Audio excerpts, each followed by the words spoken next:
November 24, 1944. 27,000 feet over Musashino, west of Tokyo. The B-29 Superfortress, named Full House, droned through the bitter slipstream. Its foreright are 3350 duplex cyclones thrumming like distant thunder behind the bombardier's glass. Lieutenant Paul Red McKenna pressed his heated gloves against the Norden bomb site, eyes watering as glittering ice crystals streaked past the plexiglass like tracer fire in reverse. The interphone crackled, radio man calling contrails at 2 o'clock, navigator confirming the initial point, pilot steadying the ship with a touch of rudder. Below, Tokyo's sprawl lay under a gray lid of winter haze, its industrial lungs pumping smoke into a wind that came off the sea. In the right blister, Staff Sergeant O'Hara scanned for zeros that never came, more worried about the thin, endless cold and the stubborn cough in Engine 3. The formation was strung out by headwinds, silver fishhooks against the chalkboard sky. Steady, steady, McKenna murmured, and the ship seemed to hold its breath with him. They had come 1,000 miles from Saipan to shatter a single heartbeat on the ground. The Nakajima Musashino aircraft engine works. Precision from the stratosphere, what the briefers promised, what the Superfortress was built to deliver. Flak reached for them in black blossoms, too few, too late. The bombs toggled free with a faint, stomach-dropping lurch, tumbling toward geometry the crew would never see. Bombs away, McKenna announced, and for a moment the ship rose, lighter, as if proud. Then the truth settled in through the pilot's side window and into the men's bones. A smear of smoke, an ambiguous shape in the haze, the target line slipping away beneath scattered cloud. The winds had sheared the pattern. The jet stream, new word on everyone's tongue, had torn their neat mathematics into rags. Back in Tokyo, in a drafty conference room where maps were lashed to tatami with string, Captain Senda of the 10th Air Fleet ran a fingertip along the Musashino grid and smiled without warmth. "They are too high," he said to the colonel at the end of the table, palm tapping the altitude line. "Too heavy, too complex, too vulnerable to their own engines. Look, bombs fall in gardens. They will not break our neck." The colonel grunted agreement, fingering a cigarette he would not light. Reports from November's raid read like weather logs. Damage, scattered. Interceptions, limited. Conclusions, the giant silver bombers were awkward, impractical, unreliable visitors on the wind. The room breathed easier. On Saipan, Colonel Curtis LeMay crouched beside a fuel truck and stared into a cowl where a crew chief cursed at a reluctant Magneto. The big cyclones ran hot, the cowl flaps a balancing act between power and fire. More than one Superfortress had been turned into a sky-born bonfire by a single cough in the wrong cylinder. LeMay's knit brows made a single, absolute line. Numbers mattered to him: sortie rates, tonnage, ton miles per gallon, targets burned per hour. Weather, engines, altitudes, all solvable. If the Superfortress could not beat the winds up high, he would drag it down into the furnace and make the wind burn for him.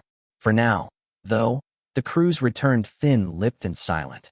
They had flown farther than any bombermen before them, stared into a city that barely flickered, and returned with bomb bays that had hit something that might have been the right factory. The B-29 was a promissory note, and the men could feel the day coming when someone would demand payment with interest. January 1945. Isley Field, Saipan, before dawn. The taxiway's a braid of hard-packed coral under tires striped with salt. The ground crews moved through acetylene glare and diesel breath, shadows long and quick, wrenches clinking in a rhythm as old as forges. B-29 squatted in double rows, wings glistening with dew, bomb bays yawning while trains of munitions clanked forward. In one bay, a row of fat canisters stenciled M69 waited on dollies, a new kind of promise, thin-skinned and hungry. LeMay's staff had the briefing boards ready by the time the crews trickled in, eyes red, flight jackets creaking. The maps showed Tokyo's low districts like a ribcage, shitamachi, wood and paper, workshops yoked to homes, women and grandfathers riveting metal under bare bulbs. The words came clipped, almost dry. Lower altitudes, night ingress, area targets, timing windows, intervalometers set to scatter. Drop the pretense of high-altitude surgical strikes. Build a grid of fire instead. The men glanced at one another when the navigator underlined it. 7,000 feet. Guns lighter. Fuel trimmed. Armor left behind. If you meet flak, the briefer said, you will pass through it before they can adjust. On the hard stand, the tail gunner of Big Casino ran a hand over his twin Brownings and shook his head at the weight sheet. You sure about this? He asked the flight engineer, who only shrugged at the engineer's panel stacked with dials like a downtown skyline. The idea felt obscene, stripping the giant of its teeth and asking it to prowl low, with Tokyo as the hunter's moon. But the calculations favored flame. Beneath the formal orders, a simpler instruction moved from mouth to mouth. Make it burn so hot, the air itself becomes a weapon. Aboard Paper Moon, Lieutenant Akira Saito, born in Hawaii to Japanese immigrants, now a navigator over Japan, marked the lanes on his chart with a square carpenter's pencil. He listened to the engines quicken on the line, felt the runway in his legs before they moved. The island air smelled of salt and gasoline, and frangipani crushed under boot heels. He thought of his mother's kitchen in Hilo, of newspapers that ran across two worlds, of the shape of Tokyo Bay traced by his father's finger when he was a boy. He closed the chart and clipped it to the table. Work, not memory.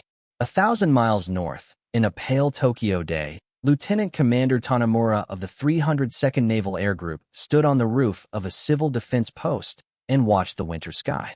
Reports from Iwo and the Bonins said the Americans launched at dusk and crawled by night.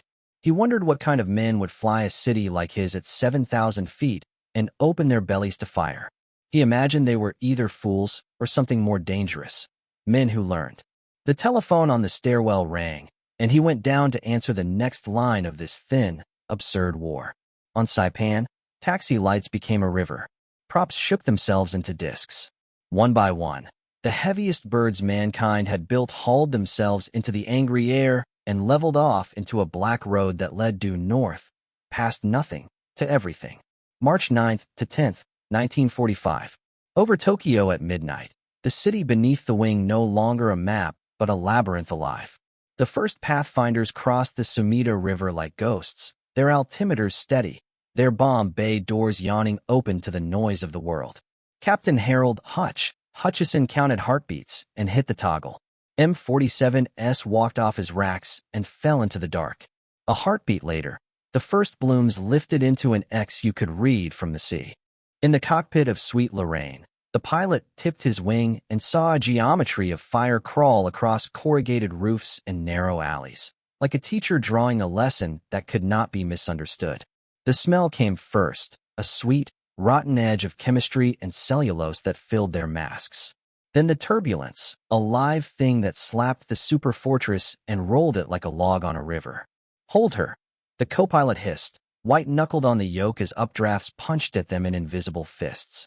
Below, the M69S went to work, small, clever killers that bit through tin roofs and spat jets of napalm that clung to air and then to everything that burned.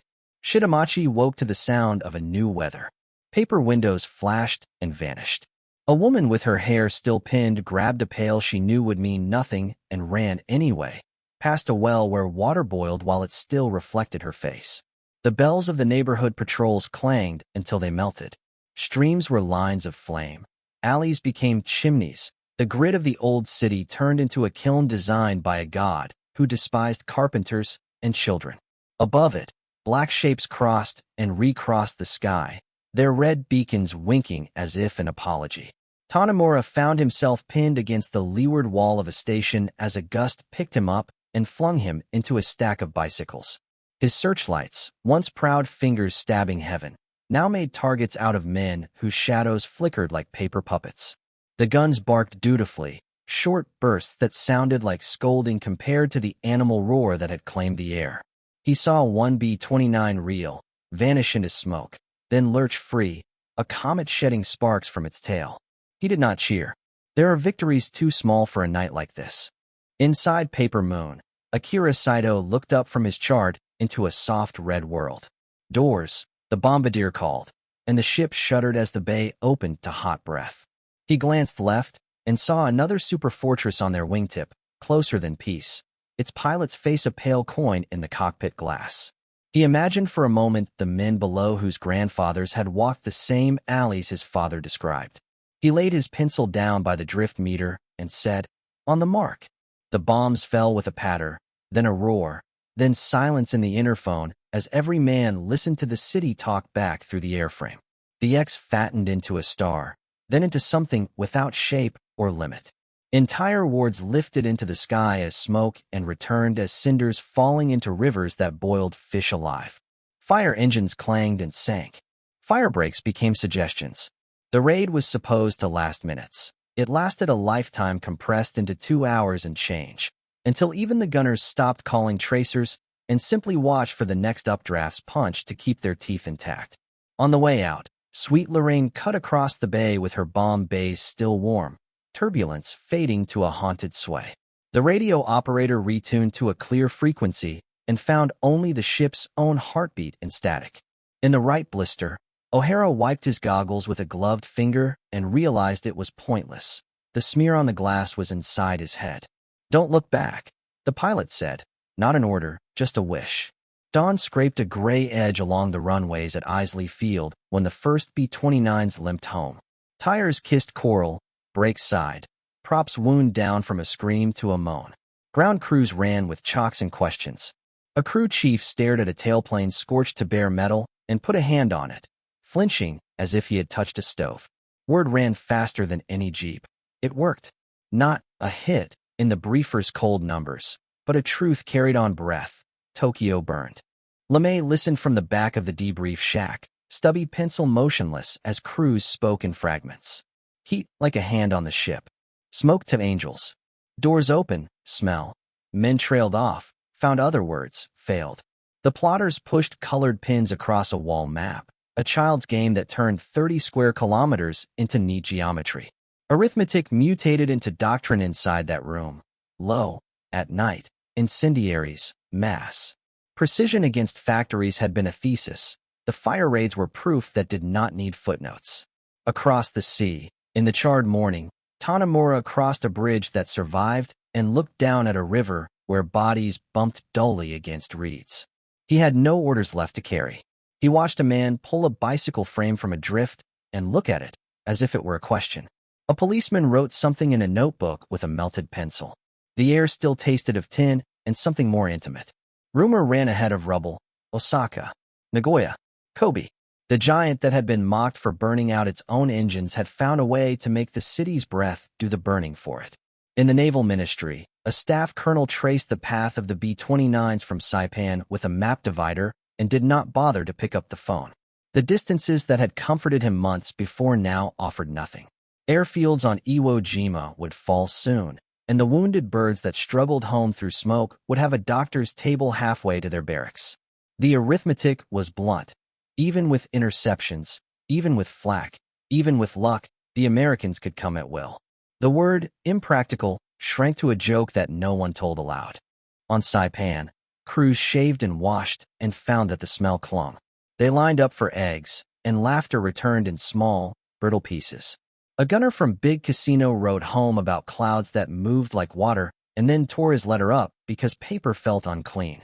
Akira Saito stood by Paper Moon and traced with a finger the soot that had lifted along a rivet line. He thought of the pencil marks on his chart, of the X that had grown into a theory of war.